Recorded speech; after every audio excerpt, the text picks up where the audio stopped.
Well, good morning. Welcome. Car Chronicles. You ready? Part 1. Let's talk about the vulnerable narcissist. The vulnerable narcissist is also what you know as the covert narcissist. Why? Why are they vulnerable narcissists or covert narcissists? The vulnerable narcissist, or i.e. the covert narcissist, is the one that has the lowest self-esteem. They're the ones that are so highly sensitive to criticism. You may look at them like, well, it doesn't look like that, but think about it. Why would a person have to make themselves bigger than life itself? That's a lot of the somatic narcissists that are actually covert but vulnerable narcissists. They're always the victim. Everybody does them so wrong. And these are the ones that really have a very low self-esteem, a very low self-worth. These are the ones that have a really big problem within themselves of being rejected, of being abandoned, but most of all, that criticism. They can't handle criticism because they've created this facade that they are perfect. They've created this image within society, amongst the people, whoever they're among, loved ones, whoever loves them.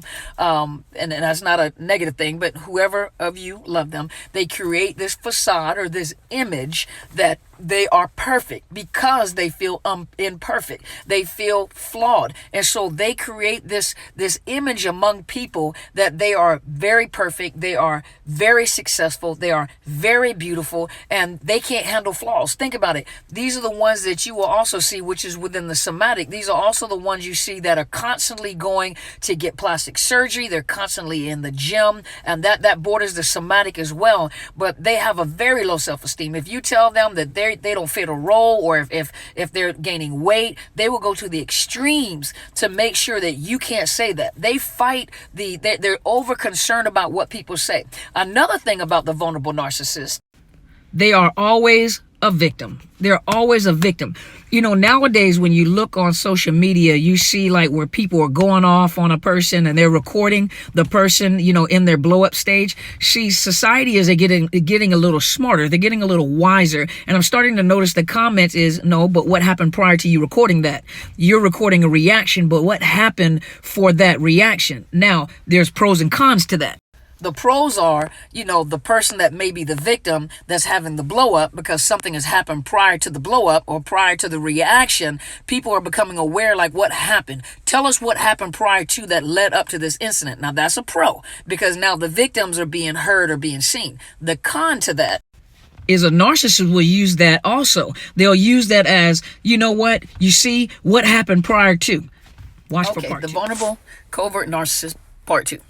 So, as I was saying previously, the pros and cons to recording a reaction, the narcissist now begins to look at the comments and what people are saying. And, now they're not able to victimize that victim like that. So what they'll do is to re-victimize the victim is you may pick up the phone and you start recording them in the midst of their rage. They start having a rage and you're recording. Then they'll use exactly what they see viewers say. And they'll use it against the victim by saying, but what happened prior to? And they may have been the flame starter, but what happened prior to? And you're actually recording a reaction of them not getting their way and having a temper tantrum and blowing into a full-fledged rage. And the first thing they'll do is use what the viewers have said or what they have noticed the people are saying in order to protect the victims by saying, but you don't know what happened prior to. And they're the fire starter. Another thing I noticed with a vulnerable narcissist, and keep in mind, each individual one, even though they may have narcissistic personality disorder or they may have very strong narcissistic traits. So all of the traits are the same. A lot of the behaviors are the same, but each individual one of those narcissists are different people. There are some narcissists who are the vulnerable narcissists that not only are they the victim all the time, they're always sick. So the way that they get their fuel is by being catered to. Another thing is they may not always be sick. They're just always the victim. They're doing me so wrong, and oh my gosh, they'll poke the bear, you blow up, and all of a sudden they're looking at you like you're the problem. I've noticed that also, like with social media, or when like for those of you that are content creators and people have something nasty to say, they have something nasty to say to you, and they come off very unprofessional, very harsh, and then when you have some clapback, then all of a sudden, see, I told you that was a narcissist, or they can't handle the heat. If you can't handle the heat, get out the kitchen. Another thing, they'll come into therapy. Say they come into therapy with their partner, and what they do is they'll take everything that they made, like say if you're a content creator, if you're a therapist, if you're a person that specializes in narcissist abuse or narcissist abuse recovery, they'll take all that information and then they come into therapy or coaching, and then they're the victims. They'll take what you've put out there, or they take what they've learned and they apply it to the person that is actually the victim. And it's so realistic, but really what they're trying to do is triangulate to get you to be a part of the badger party and harass, or they're trying to get you to see their perspective. They want control over the person, especially in therapy. When they come into therapy, you have to be careful because the whole focus is the victim. You may not know that's the victim, but the whole focus is the victim. Everything is about trying to convince you that that victim needs to change. Pay attention and come back to part 3. Vulnerable covert narcissist, part 3. Okay, so another thing that I've noticed, and this is like narcissists in general that come to therapy, but especially the vulnerable narcissists. They'll come into therapy, and what they do is, number one, they're a victim. But at the same time, as a victim, they're telling you all the things they need, and really what they're doing is because you are the expert resource provider. You may be the expert in narcissism, so you understand like different let's say, for example, court proceedings, resources, support system networking. And what they do is they come in to get that information, and as a professional, it's only ethical that you do provide clients with that information.